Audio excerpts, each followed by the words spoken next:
Welcome back guys to another Zero DTE video, and today Ernie's going to be setting up a Batman trade, so make sure you stay tuned. If you're interested in becoming a pro trader, check out the link in the description where you can find Ernie's education platform. Enjoy guys.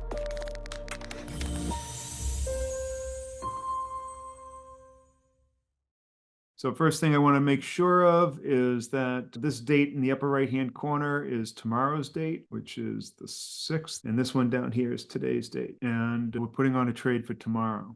So I usually start just by coming out a bunch of strikes, right-clicking. This is on the put side, and I create a butterfly. I'm going to create it 4 strikes wide, so it'd be 20 wide, all right?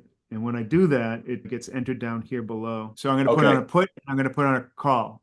Now I'm going to come to the call side, and I'm going to put on a call fly. I'm going to do the exact same thing because someone asked me to put on a Batman, so that's what I was doing. I just started with the put. I could have started with the call. All right, so there's my 2 staged flies. They're both 20 wide, and you can see that they're way more expensive than 10% of the width because they're 20 wide. All right, so let's take a look at what they look like in the risk profile. All right, so there they are. I'm going to just widen them so I get a better look at them. All right, the first thing I'm going to do is just push these further out so that they're less than $2. So on this one, I'm going to push it out, say, 2 strikes. Each leg, I'm going to push it out 2 strikes. Push it further down 2 strikes. And so it's give me $1.65. That's good. Now let's push this one out, I don't know, 2 or 3 strikes. I'm going to push it higher. Let's try 2 strikes at first. All right, it's $1.45.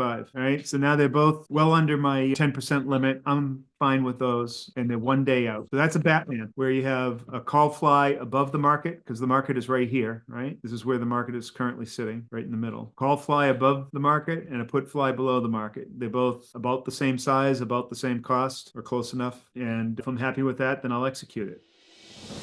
Thanks for watching guys, I hope you enjoyed the video, and if you did, make sure you hit that subscribe button and hit the like button below. If there's any questions that you might have for Coach Ernie, make sure you leave them in the comment section. Thanks guys.